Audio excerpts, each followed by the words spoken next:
ওরে আল্লাহর বান্দা যুবক ইব্রাহিম ইবনে আদহাম রাহমাতুল্লাহি আলাইহি চিন্তা করলেন তিনি বাইতুল্লাহ জিয়ারত করবেন, এরপরে বাইতুল মুকাদ্দাস, এরপরে মদিনাতুল মুনাওয়ারা জিয়ারত করবেন। রওনা করেছে আল্লাহর গোলাম বাইতুল্লাহ গিয়া হাজির।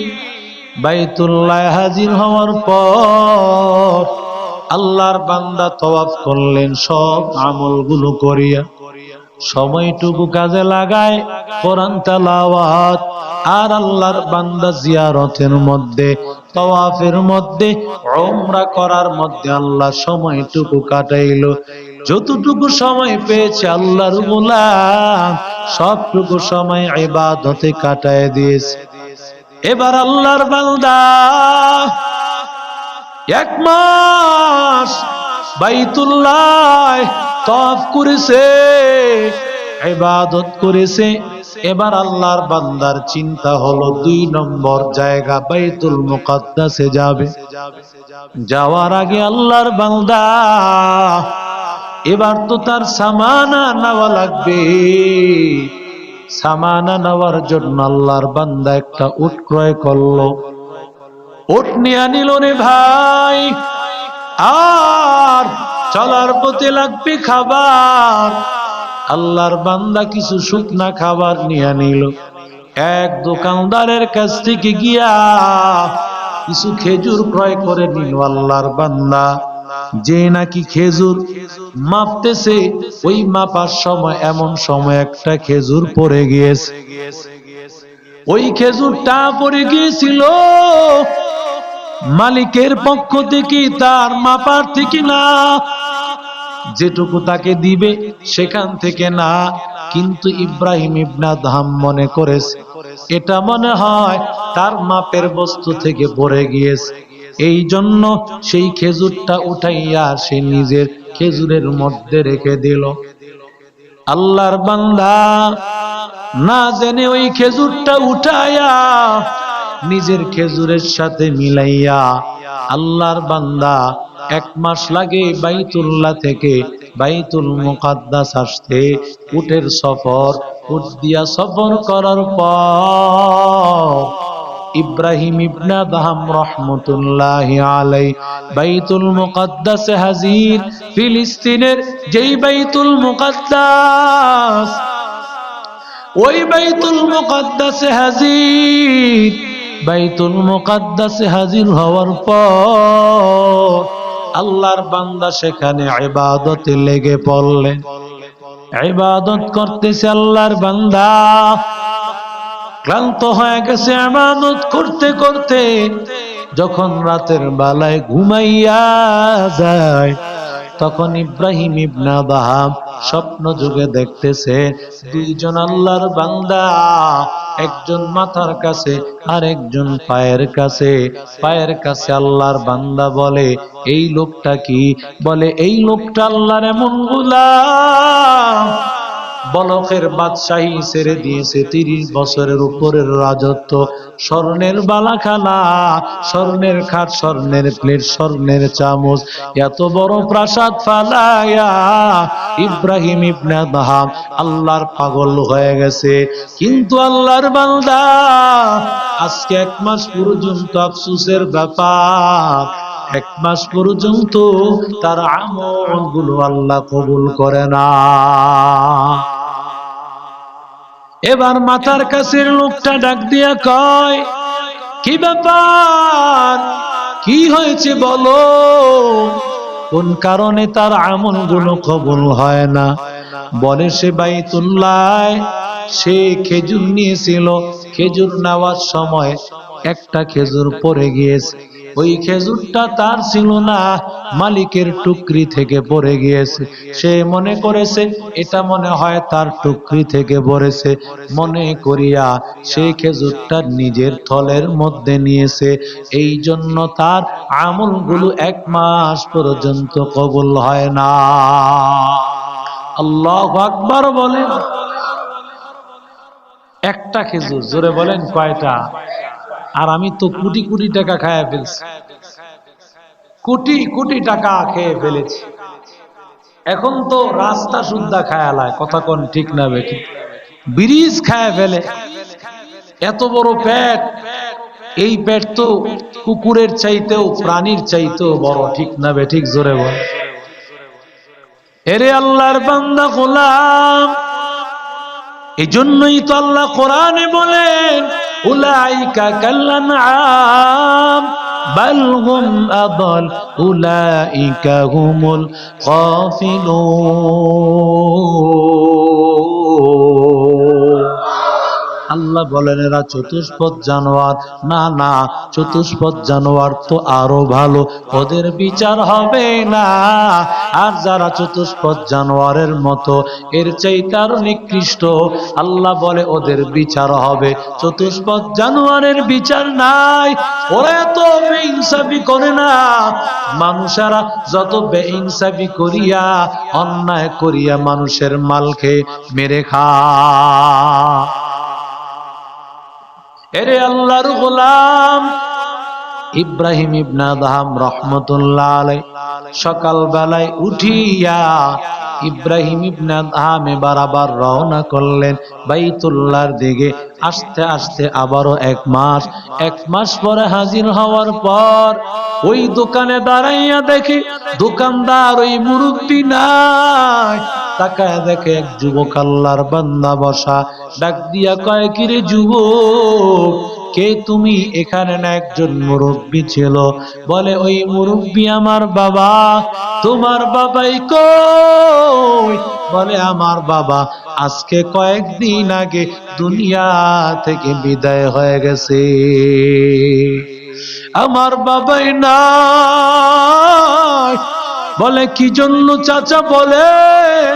বলে আমি খেজুর নিয়েছিলাম তোমার বাবার কাছ থেকে, ওজন করে নেওয়ার সময় একটা খেজুর পড়ে গিয়েছিল, আমি মনে করেছিলাম এটা মনে হয় আমার খেজুর, আমার মনে করিয়া খেজুরটা উঠে নিয়েছিলাম, আসলে ওই খেজুরটা তোমার বাবার। ওই খেজুরের ঋণ শোধ করার জন্য, মাপ চাওয়ার জন্য আসছি।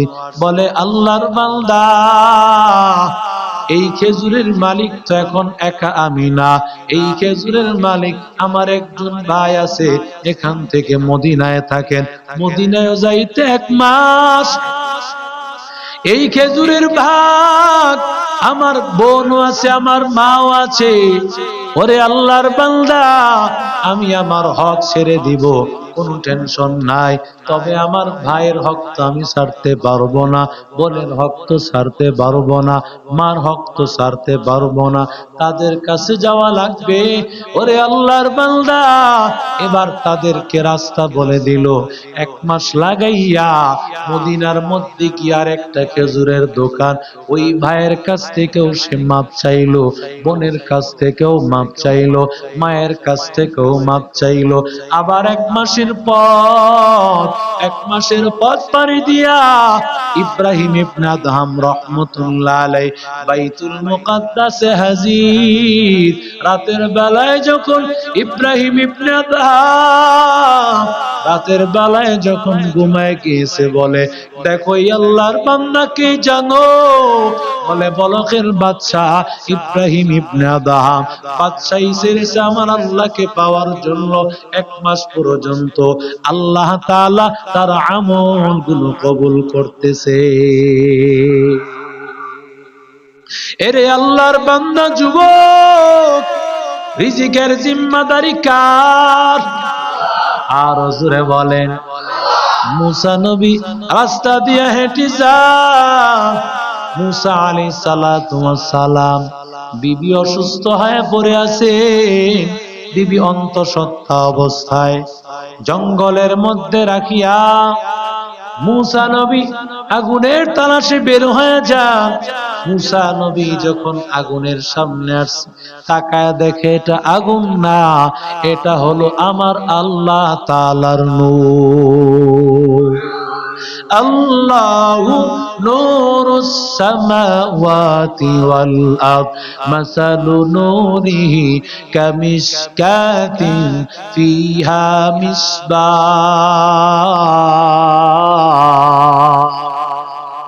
আল্লাহর সাথে কথা বলতে বলতে আল্লাহর সাথে দিদার হয়ে গেছে, স্ত্রীর কথা ভুলে গেছেন। আল্লাহ বলেন, ও মূসা এই সাগর পাড়ি দিয়ে যাও। মূসা বিবির কথা ভুলে গেলেন। এবার যখন আল্লাহর সাথে কথা বলতেছেন, হঠাৎ করে বিবির কথা মনে হয়ে গেল। বিবির যে জঙ্গলে রাখি আসলাম, বিবির কি উপায় হবে? না খাইয়া তো মারা যাবে। আল্লাহ তাআলা মানুষের মনের খবর জানেন কে? ইয়ালামু খাইনাতাল আ'য়ুনি ওয়া মা তুখফিস সুদূর ওয়াল্লাহু আলীমুন বিযাতিস সুদূর। আল্লাহ বলেন, আমি মানুষের মনের অবস্থা জানি, সব অবস্থা আমি জানি। মূসা নবী রাস্তা দিয়ে হেঁটে যান, হাতের মধ্যে লাঠি। মূসা নবী তাকা দেখতে পান সুন্দর একটা পাথর। আল্লাহ ডাক দিয়া কো, মূসা তোমার লাঠি দিয়া পাথরে আঘাত করো। পাথরে আঘাত করার পর মূসা নবী তাকায় দেখেন পাথরটা ফেটে আরেকটা পাথর বের হয়েছে। আল্লাহর নবীর আল্লাহ ডাক দিয়ে কন, ও মূসা আরেকটা আঘাত করো। আরেকটা আঘাত করার পর ওই দ্বিতীয় পাথর থেকে তৃতীয় আরেকটা পাথর বের হয়েছে। এবার তৃতীয় পাথরে মূসা নবীরে বলেন, পাথরে আঘাত করো। পাথরে আঘাত করার পর মূসা নবী তাকায় দেখতে পান ছোট্ট একটা পিপিলিকা। পিপিলিকার মুখের মধ্যে আছে খাবার। আরো জোরে বলে, ওই পিপিলিকার মুখের মধ্যে খাবার। তিনটা পাথরের ভিতর ওই পিপিলিকার খাবার পৌঁছাইছেন কে? ওরে আল্লাহর বান্দা, ওই পিপিলিকা কথা বলতেছে। তাফসীরের কিতাবের মধ্যে ওই পিপিলিকার ভাষাটাও মূসা নবী, যেহেতু আল্লাহর পয়গম্বর, পিপিলিকার ভাষাটাও বোঝেন। সেই কথা আল্লাহ তাআলা তাফসীরের কিতাবে মুফাসসিরিনে কারাম লিখেছেন। আল্লাহর বান্দা ওই পিপিলিকা বলতেছে, আয় আল্লাহ তুমি এমন আল্লাহ, আয় আল্লাহ তুমি আমাকে এই তিনটা পাথরের ভিতর আল্লাহ তুমি আমাকে ভুলো না। আয় আল্লাহ ওয়ায়ুরসিলুনির রিজকা, আয় আল্লাহ তুমি এমন আল্লাহ, আয় আল্লাহ তিনটা পাথরের ভিতর আল্লাহ তুমি আমাকে রিজক পৌঁছায় দিয়েছো। ওয়ালা ইয়ানসানি, আয় আল্লাহ তুমি আমাকে ভুলো নাই।